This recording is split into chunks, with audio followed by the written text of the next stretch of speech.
no la subestimemos. Sí, por favor. Coincido, firmo todo lo que dijiste recién, sobre todo lo de no subestimar a la gente, porque la gente se da cuenta de todo. La gente sabe del otro lado cada una de las cosas. Una cosa es a Victoria, porque tal vez no lo viste, no tenés la obligación de ver este programa, pero en su momento, cuando también fue sobreseída Michetti, también en tiempo récord, por la misma justicia que sobreseía a los Kirchner en tiempo récord, como Ollarvide lo hacía en 15 semanas cuando fue lo del enriquecimiento ilícito, acá dijimos, no tenés por qué haberlo visto, que era un papelón del juez Ariel Lijo porque dejó un montón de cosas sin investigar. Por ejemplo, los 30 sponsors de la fundación que eran contratistas del gobierno nacional o de la ciudad. Algo, ahora le llaman conflicto de interés. Es una sutileza para no decir algo, un eufemismo exactamente. O otra cosa que no estaba en la causa, pero para mí se debió haber investigado, que la pareja de Michetti había recibido 2 millones de pauta publicitaria del gobierno de la Ciudad de Buenos Aires, conflicto de interés nuevamente. Lo que digo es,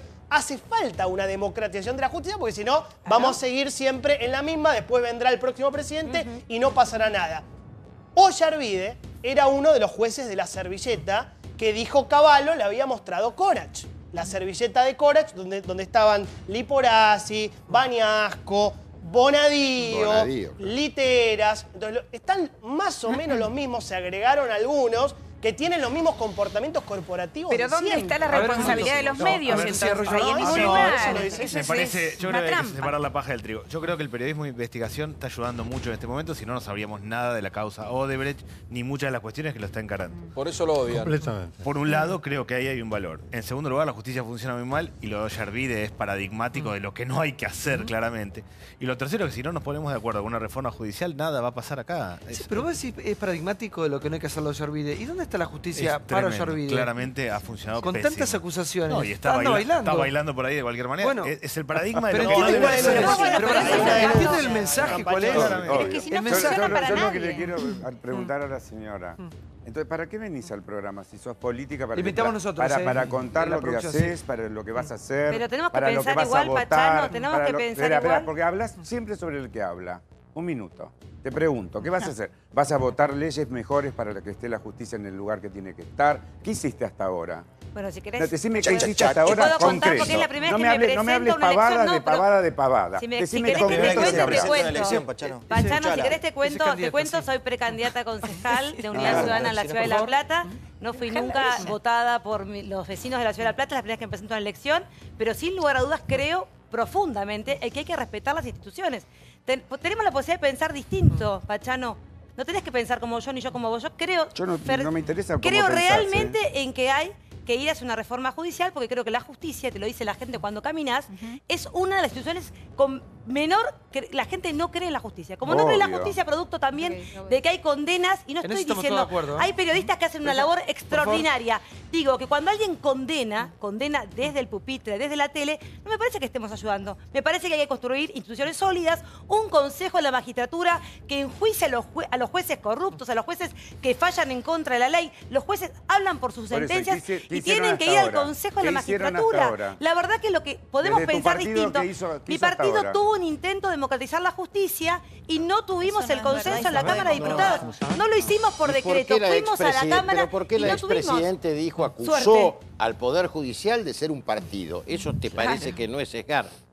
A ver, yo estoy hablando por mí en este programa y estoy diciendo lo que creo que hay que construir. Pero perteneces a una organización política. Por supuesto ¿O no? que pertenezco. Por ahí me equivoqué yo. Pertenezco a Unidad Ciudadana, un frente político que lo que trata de hacer... Que lleva a Cristina Kirchner. Por supuesto, senadora. ¿Y sabés por qué la lleva Cristina Kirchner? Fundamentalmente porque Cristina Kirchner para muchísimos argentinos les ha defendido el trabajo, el empleo, el poder adquisitivo del salario, el poder tener vacaciones, el tener un aguinaldo. Evidentemente, el 13 de agosto... A ver, las vacaciones no las puso Cristina Kirchner. Seamos rigurosos con la historia. Ante la reforma laboral que se viene, pueden estar... No, bueno, no. Sí. Lo primero que le quería decir es, yo vengo de una provincia en la cual el kirchnerismo nació. O sea, el líder espiritual de Unidad Ciudadana nació en la provincia de Santa Cruz, está gobernada desde el año 91 a la fecha.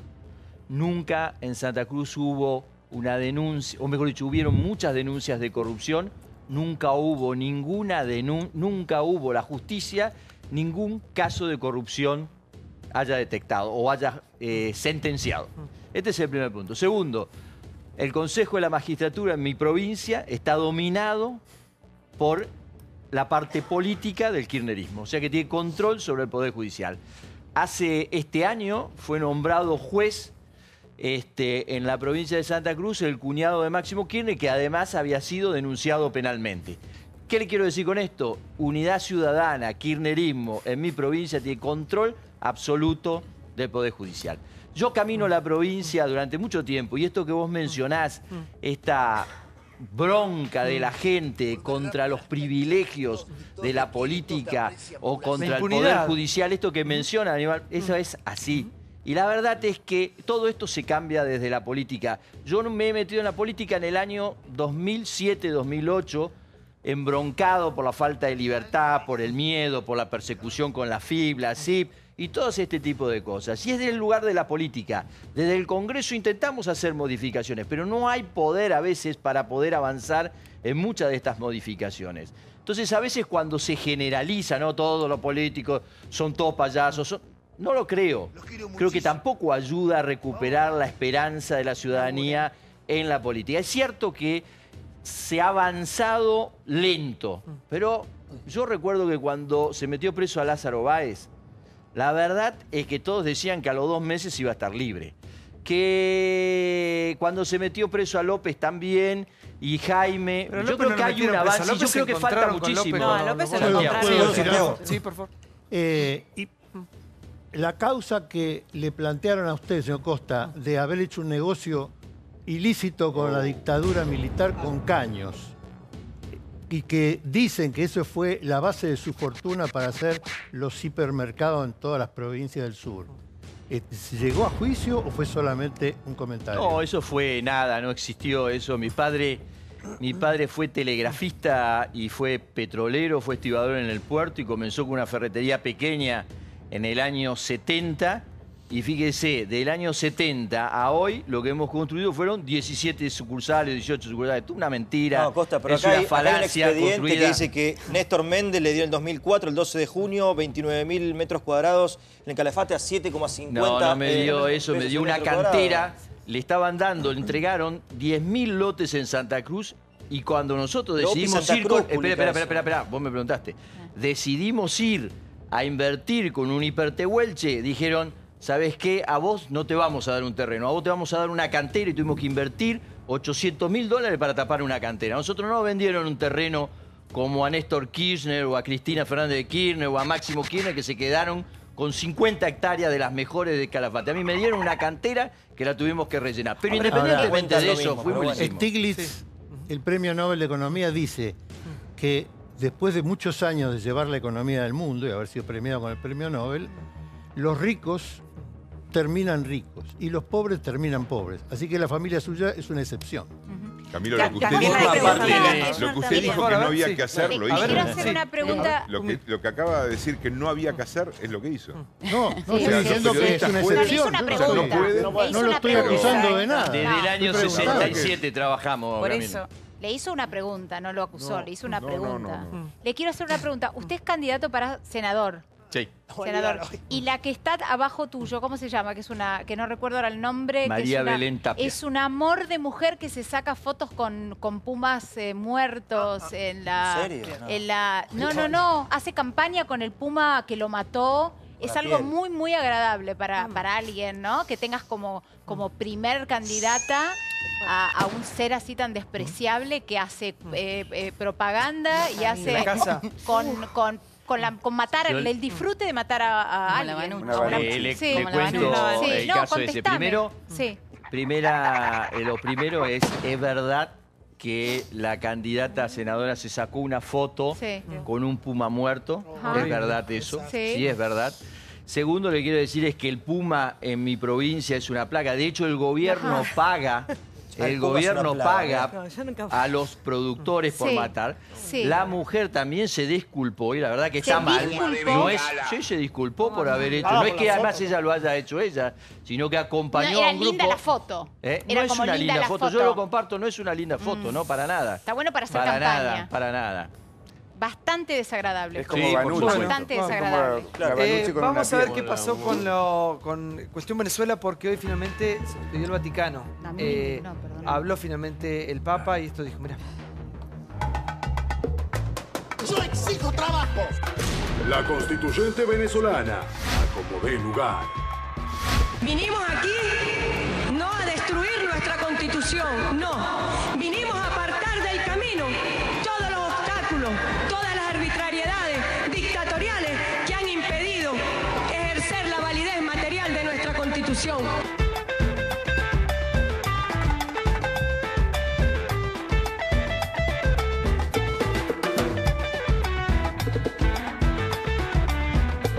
A pesar de las postergaciones, las protestas y la polémica elección del domingo, finalmente juró la Asamblea Constituyente. El presidente Nicolás Maduro no estuvo en la ceremonia, pero se hizo presente a través de las redes sociales. Tuit de Nicolás Maduro. La constituyente del pueblo cruzará los ríos, las montañas, los caminos y gestará la nueva historia. Nada ni nadie lo impedirá. Venceremos. La oposición convocó a repudiar la elección y el inicio de las deliberaciones de este nuevo cuerpo. Está registrando manifestaciones por parte de la oposición contra la instalación de la Asamblea Nacional Constituyente en distintos puntos de la ciudad. Las fuerzas del orden ya han reprimido en distintos puntos con perdigones y también con gases lacrimógenos. La gente sigue muriendo en las calles. Hasta ayer nosotros teníamos 147 muertos. Hoy otros medios internacionales ya están hablando de 151 muertos. Antonio Ledesma volvió a su casa para seguir cumpliendo el arresto domiciliario. Estas son las imágenes que Crisis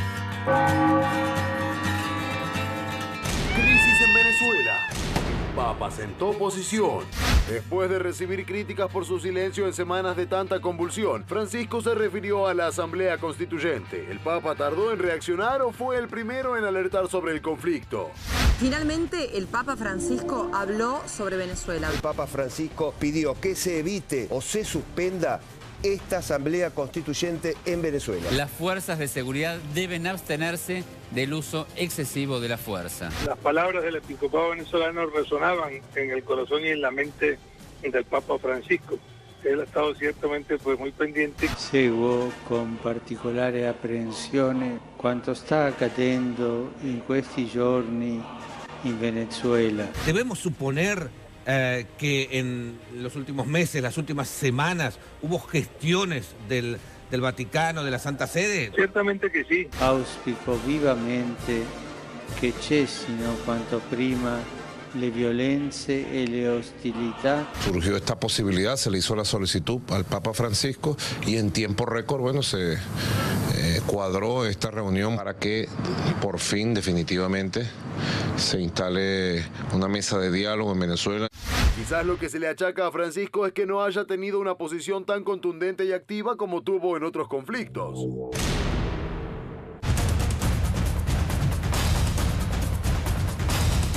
Santo Padre, estamos muy agradecidos por su apoyo inquebrantable con nuestro acercamiento con el pueblo cubano. No tenemos derecho a permitirnos otro fracaso más en este camino de paz. Una persona che pensa soltanto in fare muri, sia dove sia. Bueno, ahí pasaban en algunas cuestiones, causas muy delicadas, que había intervención del Vaticano y finalmente llegó una intervención que tanto pedíamos, sí. Sí, en buena hora. La verdad me puso contento ver eso, teniendo en cuenta lo que plantea el informe, teniendo en cuenta que este es un papa político, en el buen sentido de la palabra político, y que se metió en el tema de Corea del Sur, Corea del Norte, en el tema de Chile y Bolivia por la salida al mar Pacífico, Israel-Palestina, Estados Unidos y Cuba, Colombia y la FARC. Entonces uno estaba esperando que aparezca la palabra. Cuando vos hablas con fuentes ahí del Vaticano, de la Secretaría de Estado, te dicen igual el Papa estaba gestionando por lo bajo. Tal vez faltaba este comunicado que es muy fuerte, el de hoy, porque dice la situación se agravó después de las elecciones del domingo. Hay que evitar o suspender la constituyente. No le dio bola a Maduro porque hoy empezó. Y nombraron a Delcy Rodríguez como presidenta, como figura principal, la ex canciller. Y dice, ahora, hay dificultades. ¿Qué va a hacer ahora? Porque uno de los haces en la manga que tenía Maduro era decir, bueno, contamos con cierto apoyo del Vaticano, ¿no? No con está una mal. mirada. No, esto demuestra para mí la radicalización de Maduro. Yo entiendo que no hay. Sí, por favor. Yo entiendo que no hay ningún comunicado oficial del Vaticano, perdón, que diga lo que dice el informe.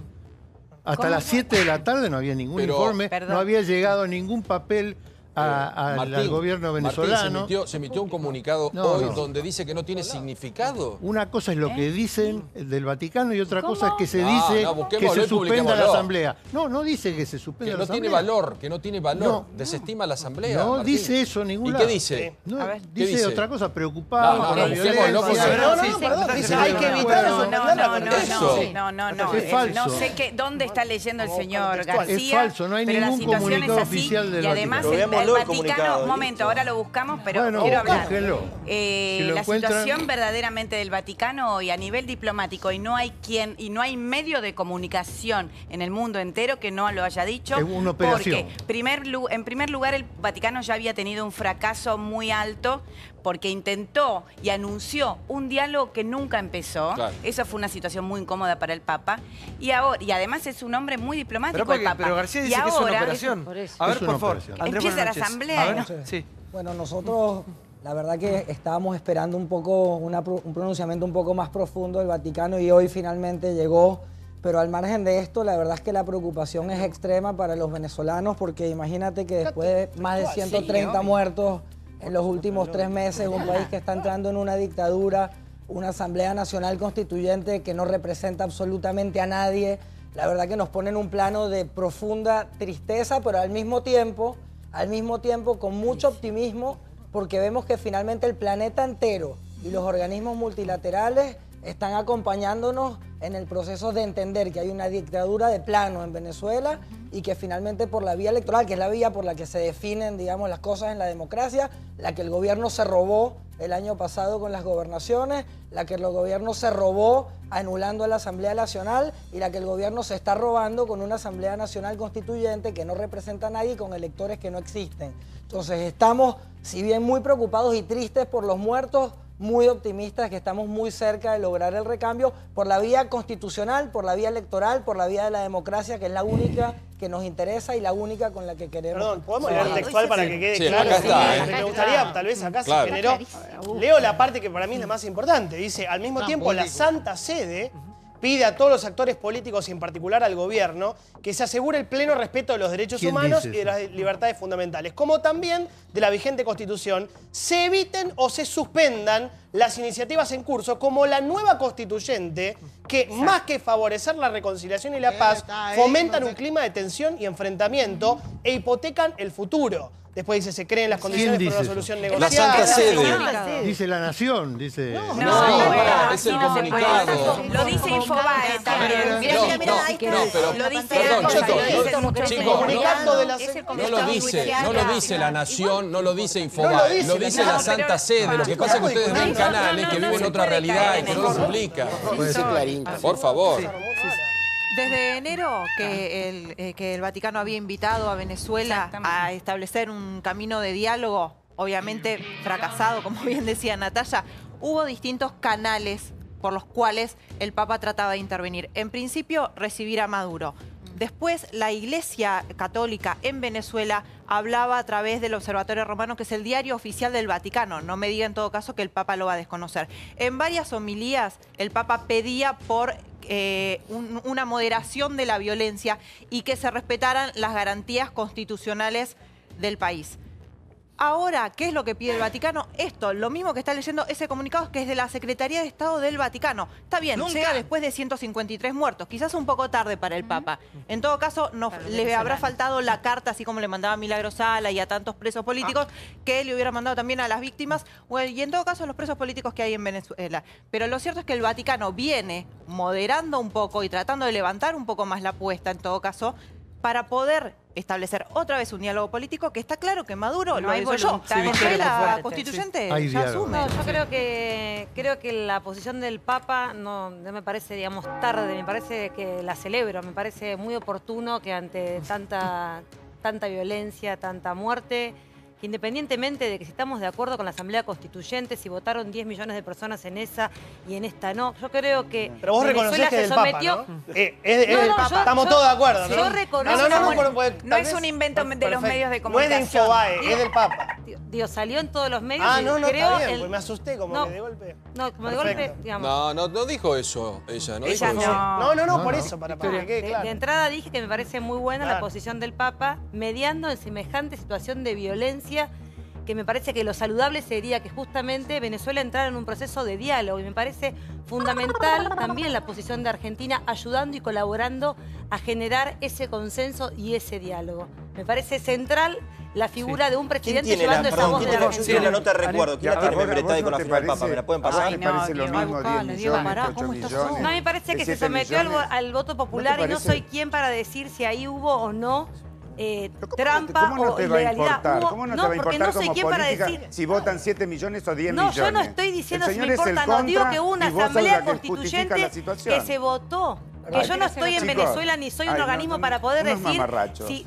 Para vos no es un mamarracho, pero hubo muchísimas personas que fueron a votar esa asamblea. Quisiera hacer una aclaración porque a mí me parece importante en la situación en la que estamos hoy los venezolanos, sobre todo, digamos, siendo ustedes argentinos, que en alguna época oscura de la Argentina expulsó a familias como la mía, digamos, con desaparecidos, a un país que abrazó libertades, que abrazó democracia. Entonces a mí me parece de que todos los políticos, no importa cuál es la ideología o cuál es el partido, sí les tiene que importar que en una elección donde votaron NNs, donde no votó nadie, donde la empresa que cuenta los votos dice que ahí no hubieron esa cantidad de votos. Yo creo que sí nos importa porque los derechos humanos, el respeto a la democracia, el respeto a las libertades, los balances, los pesos y contrapesos de poderes, es algo que no tiene nacionalidad. Y ustedes como argentinos y como dirigentes tienen que importarles particularmente la situación de Venezuela, porque no puede ser tolerable que en el mundo de hoy, que en el día de hoy, con la cantidad de muertos, con la cantidad de necesidades, con la cantidad de escasez, en un país que no se le puede echar la culpa a ningún sector empresario porque todo el petróleo es del Estado y es administrado por el Estado, que está completamente abarcado por el gobierno, me parece fundamental que todos los dirigentes políticos tienen que acompañarnos a los venezolanos en esta iniciativa para lograr una pacificación del país a través del diálogo. Bueno, claro, es el diálogo que nosotros queremos, es el diálogo que nosotros intentamos a través del Papa, es el diálogo que nosotros intentamos a través de la OEA, es el diálogo que intentamos con el Mercosur, con los países amigos y con todos. Pero el gobierno está jugando con los militares, matando gente y reprimiendo, y nosotros estamos jugando en la sintonía política a través de recaudar votos y reclamar por la vía pacífica. No, a mí me yo tengo mucho respeto por el compañero, no solo porque es hijo de dos compañeros exiliados de la dictadura, sino porque él es considerado una persona muy seria y sus opiniones muy valoradas. Ha militado en el chavismo, ha formado parte...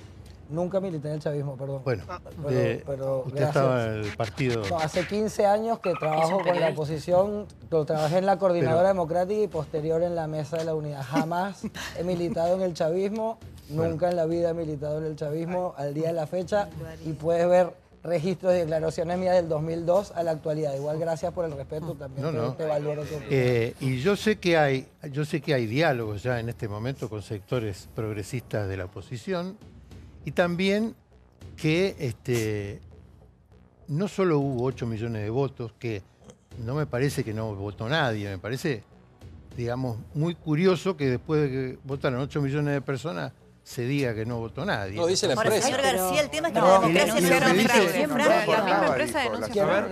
la empresa denunció fraude, señor. Bueno, pero la empresa es la que contrataron para que nos... No, señor, es Perdón, yo quiero hacer una aclaración que es la siguiente. Digamos, en principio la Asamblea Nacional Constituyente, según la Constitución de Venezuela, no la puede realizar o ejecutar el presidente, la elige el constituyente, que es básicamente el soberano, que es el pueblo, que es la plataforma que sostiene a todo el sistema republicano. Con lo cual, cualquier acción que se haya hecho para convocar una constituyente es ilegítima de base y por lo tanto no tiene valor. Simultáneamente con esto, en el proceso no se invitaron, digamos, actores para poder ver o controlar La misma empresa que hizo los conteos dijo que no, hay una alteración absoluta de los conteos y Chávez en su mejor momento no obtuvo 8 millones de votos. No puede tenerlos Venezuela hoy en la peor crisis económica de toda su historia. Yo creo que está claro que Venezuela está dejando de ser una democracia y que el Mercosur tiene que tomar una posición mucho más dura que la que está tomando. Lamentablemente, porque está claro que empezó con un proceso de otra manera, pero hoy ha dejado de ser un gobierno democrático y el Mercosur está siendo muy liviano frente a esta situación. Hoy se consolidó la dictadura. Sí. No, quería preguntarle si para usted el hecho de ver tanques, simplemente tanques en una calle, ¿qué le produce a usted, García? A mí lo mismo que me produce ver cómo reprimen a los trabajadores de PepsiCo. No, pero vayamos. La misma sensación. Es la misma. Absolutamente lo mismo. Me parece lo mismo, es la imagen de los me parece que de los muertos hay muertos de los dos lados. No me parece que todos los muertos como el terrorismo de Estado, ¿no? Bueno, ahora, hoy se consolidó, para mí es muy importante, más allá de la discusión respecto de cuántos votaron o no, hoy realmente se consolidó la dictadura en Venezuela, porque la democracia no es solamente el ejercicio del voto o del sufragio, la democracia implica la división de poderes en una república. Y hoy, la constituyente que juró disolvió la Asamblea Nacional, que es el Parlamento, como nuestro Congreso, lo disolvió. La justicia, tanto hablamos de la justicia, está totalmente cooptada por el chavismo, que es el Tribunal Superior de Justicia. El Parlamento ya no tiene ningún miembro que no sea chavista, porque hoy disolvieron el Parlamento, dijeron, señores, acá nadie tiene mandato, nosotros vamos a gobernar. Los medios de comunicación son todos chavistas, usted lo sabe que no hay libertad de expresión, usted es periodista y podrá conocer que hay periodistas perseguidos, encarcelados, torturados. Ledesma y López, entre otros disidentes políticos del régimen, han sufrido prisión. Y usted recién dijo que los opositores también eran violentos. Yo le quiero recordar a usted que ha sufrido la dictadura y con quien me solidarizo, que aquí hemos dicho hasta el hartazgo, y lo dijo la justicia argentina afortunadamente, que el genocidio lo produjo el terrorismo de Estado, que la teoría de los dos demonios es inválida. Por lo tanto, el que tiene el monopolio de la fuerza, en el caso de Venezuela, que es Maduro, y sale a matar a disidentes políticos, es quien a usted y yo, si defendemos los derechos humanos, deberíamos repudiar. A ver. Sí, es una interpretación. Hay que ver cada caso, cómo se dio, cuál es la violencia. Si atacan a tiro a la policía, es lógico que se defienda. Nadie quiere que haya muerto. ¿En la dictadura usted diría lo mismo? ¿En la Argentina, si alguien del ERP o de Montoneros sufría un tiro por parte de los militares argentinos? ¿Usted está de acuerdo? Acá no está ningún piletero tiro, acá que yo sepa. Allá tampoco. No, a palos, lo que sea. A ver, le quiero preguntar algo.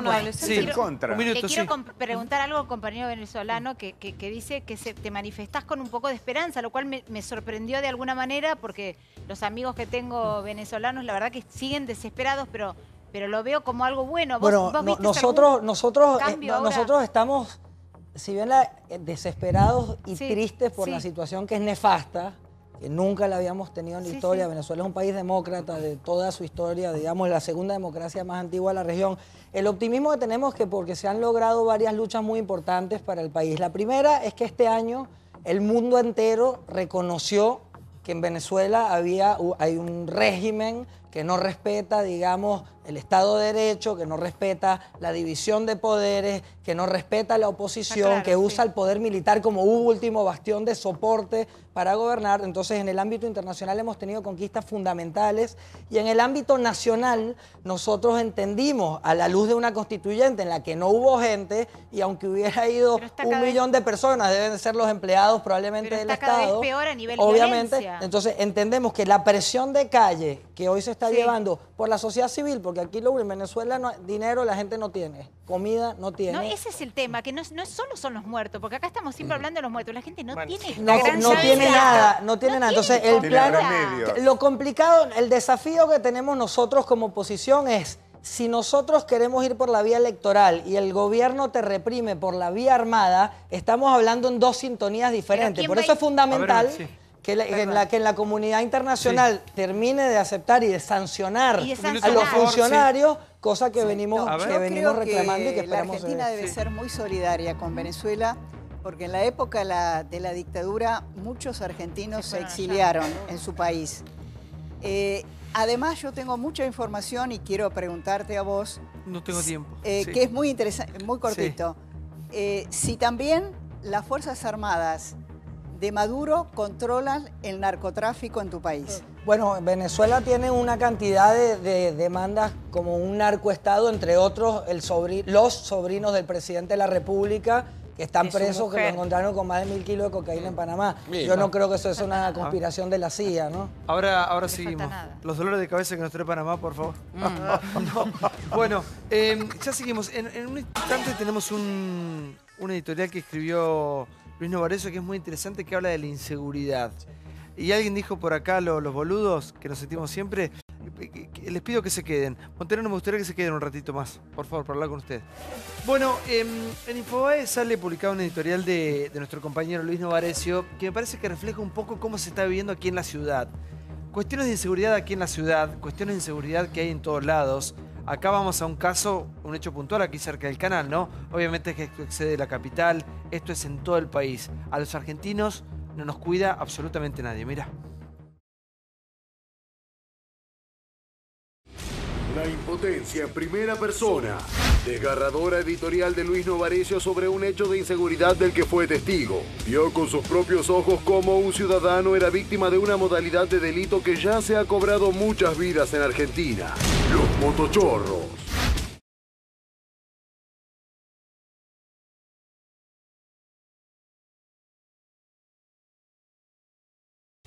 Me sorprende el paso de 4 motos con 2 tipos en cada una de ellas. Pienso, son clásicos motoqueros, concluyo. Y no, son chorros, clásicos motochorros. Aparecieron estos delincuentes, lo rodearon y lo que se ve es prácticamente directamente la violencia. Cuando a él lo someten a esos golpes, lo arrastran, lo sacan de la moto, lo tiran al piso. Habían calculado el semáforo. Uno gordo, el de la primera moto, le revienta el vidrio del acompañante a una camioneta Honda blanca. 8 motochorros a cara descubierta en pleno Palermo a la 1 de la tarde. Se fugan por Dorrego. Ni un cana, ni un patrullero, ni un alguien que te haga sentir que esto no es la selva del sálvese quien pueda. Aparece una moto con 2 delincuentes, típica forma de robo. Uno se queda en la moto y el otro a punta de pistola empieza a amenazar a la mujer para que le entregue el auto. Nos ganaron y lograron que seamos una legión de que andamos desprotegidos a toda hora, en todo lugar, culpándonos por hacer cosas normales, por cumplir con lo que debemos, por vivir como seres humanos. 4 delincuentes, fíjate cómo se adelantan, ya habían además visto a la víctima, ahí tenés 2 y otros 2. Cada uno lo rodea, uno de cada ventanilla. El árbitro, ese estado ocupado por funcionarios de cualquier color, favoreció el miedo de la mayoría y la hija pocos. Y eso da mucho más miedo. Puse la plata acá y acá me la sacaron. Acá. ¿Sabían dónde usted tenía dinero? Y en la última silla me senté donde no había nadie. ¿Fue en Banco Piano de Ramos Mejía? Y no es la primera vez, es la segunda. ¿Ya le pasó la segunda? ¿Cuántos eran los delincuentes? 2 en moto. 2 en moto. Esto es todos los días, en todos los barrios, a cualquier hora. Boludos e hijos de puta, se llama el editorial de Luis, que narra un poco cómo fue la situación de la postal prácticamente de este barrio o del barrio que sea. Está Guillermo Montenegro con nosotros. ¿Qué van a hacer? ¿Cómo van a hacer para controlar una situación? Porque uno a veces habla, qué sé yo hablo mucho acerca de la miseria, la pobreza, cosas que a esta altura parecen hasta utópicas, ¿no? Ahora, poder controlar, y mucho más, un barrio determinado o una ciudad, ¿tan complicado es? No, la verdad que está faltando control y presencia, ¿no? Y yo creo que hubo algunos intentos de cambios legislativos, sobre todo en algunos lugares, como para decir 2 en moto no, en zonas financieras o en zonas del microcentro, por cuando empezó a haber en las salideras bancarias, que no prosperaron, pero yo creo que hay que volver a dar un debate y hay que volver a generar no solamente la ley, sino una clara intervención policial y buscar una solución mucho más teniendo en cuenta la cantidad de hechos delictivos y horarios que te parecen como muy claros, ¿no? El accionar de las motos es bastante claro y tratar de saturar ese lugar con información, no con policías, con cámaras, con presencia, con policías que estén preparados al efecto. Guillermo, ¿te puedo dar un dato? Porque vemos en la ciudad que hay muchos operativos que se hacen que solamente paran motos. Sí. Ya encontraron, desde que tenemos esas pantallas que toman patentes en los controles, más de 3.800 motos con problemas. O sea, con cualquier tipo de irregularidad. Impresionante el número también que se escapa que no quiere acceder al control. Más de 3.800. Pero en vez de jorobar con esto de estigmatizar, si me pongo un chaleco, si me pongo un casco, si en vez de uno van dos o cerramos el microcentro, no podemos, porque nosotros los ciudadanos estamos hartos. Ustedes los políticos y con estos números brutales, más de 3.800 personas en infracciones, tratar de hacer algo porque cambió el delito. Antes eran 2 tipos en una moto. Ahora te vienen 2 o 4 motos, o sea, son hasta 8 ladrones que van encima y vos no tenés escapatoria. No se puede terminar con el estigmatizar y meter algo. Cuando se intentó votar eso, acá tuvimos vinieron acá al canal, ¿te acordás? Los motoqueros, a decir que estaban en contra del tema de la identificación por chaleco porque se sentían como Pero ¿sabes qué, Johnny? Pero esto no es en contra de los motoqueros, al contrario. Al contrario. Esta ciudad se moviliza, la mayoría de los trámites y todo está hecho por gente que circula en moto. Un minuto. La verdad que es fundamental el tema de las motos en la ciudad. Sí. Una cosa es el tipo que se gana la vida andando en moto y otra cosa es el chorro, el delincuente. Ahora, ¿cómo controlamos esto? Porque ¿sabes qué es lo que siento? Que somos partícipes de nuestro mismo espectáculo, de este show del horror, durante todos los días de nuestra vida. Esto se ve todos los días, en todos los barrios. Hay zonas liberadas en la ciudad, le guste o que le guste, y necesitamos que la gente que tiene poder para hacer lo que nos gobierna, haga algo. ¿Cuánto más robo necesitamos? Años. Mira, yo creo que está clara cuál es la posición de trabajarlo, ¿no? Y así se está haciendo y lo está trabajando María Eugenia en la provincia de Buenos Aires, donde hay una serie de cambios legislativos y que, guste o no, va a llevar tiempo. Pero en la ciudad llevan 9 años Montenegro, porque nosotros, lo que pasa es que ahora no hay excusa, tiene la policía de la ciudad, la policía federal, hubo un avance muy importante en la lucha contra el delito, aunque cuando a vos te llega, el porcentaje, el número que vos le digas a esa persona, te dice, pero a mí me robaron ayer. Con lo cual, todo lo que vos estás mostrando, que estás haciendo con la cantidad de cámaras, la cantidad de policías, el haber creado una policía, es como que no alcanza, y realmente no alcanza, porque al que lo sufre no le alcanza. Las motos? Como regulan los Cuando autos. se intentó regular en la ciudad de Buenos Aires, no teníamos mayoría y hubo una oposición. Lo que se regulaba, que incluso se le intentó explicar a los motoqueros, era no la moto de a uno, con lo cual nunca iba a tener problema, porque la modalidad del motochorro es de a dos. Con lo cual, el que hace el trámite, nunca iba a tener problema. Yo asumo que de, no sé, 10 motochorros, alguno agarran o no. Sí, claro. Alguno agarran. ¿Qué pasa con ese motochorro? Habitualmente sale rápidamente. Liberado. Entonces no importa si es Por eso se está viendo también... Aguirre, ¿se acuerdan de Aguirre? El de la Boca. Lo que pasa es que en realidad es la misma impunidad que seguimos viendo. El tipo, en el fondo no importa si son 1 o 2, porque después las leyes, si no se aplican, no inventemos nuevas leyes. Está libre mañana. Una cosa son leyes de fondo y otra cosa son leyes de forma. La ley de forma, que es darle herramientas a que se pueda trabajar mejor. En este caso, evitar que vayan 2 personas en una moto en una determinada zona, en un determinado horario, me parece que ayudaría mucho, porque a vos te determina que en tal hora, en tal horario, en tal lugar hay actividad de motochorro, entonces vos ahí decís, miren señores, acá no. Y al que le gusta andar a moto se entienda que tiene que ceder. Pero también es la misma jerga del motochorro. Cuando el que al lado tuyo fue en cana y el de al lado tuyo se comió una... Yo no sé si volvés a salir tan impunemente. Me parece que no hay nada más concreto de comerte 2 años en cana, porque le arrebataste la cartera a una mina. Habla con un juez. Lo que pasa es que también tienes que cambiar la ley, ¿eh? Esa. Sí, a ver, Costa, por favor. No, creo que, como decía Guillermo recién, tenemos que ir avanzando en resolver estos temas. Me parece, hay parte del Igual Ejecutivo... no hay excusa ahora, ¿eh? No hay excusa. Tienen toda la policía unida, son gobiernos tanto en ciudad, provincia, nación. Sí, por Pero aparte esto pasa todos los días. Es un tema que deberá ir resolviéndolo. Generalmente, aparte la manera de proceder siempre la misma es. Pero siempre la misma. Uno dice, ¿cómo no se puede controlar esto que es algo tan simple? Hablo de controlar... digamos, empecemos por algún lado, ¿no? Pero empecemos. Yo pienso, suponete, hablamos tanto de hechos de corrupción, hablamos tanto de la pobreza, temas que a mí particularmente me preocupan muchísimo. Y digo, bueno, por ahí tardamos mucho más tiempo, más años, pero en esto, en controlar el funcionamiento de la ciudad, la ley. Por favor, rápidamente. Gracias por habernos acompañado, gracias Relojes Polis, gracias Liguria por la ropa, muchas gracias, gracias señora por haber venido. Gracias a los amigos de La Dorita que trajeron un catering espectacular. Buen fin de semana. Sigan con Animales Sueltos, sigan en América. Hasta el lunes. Chau.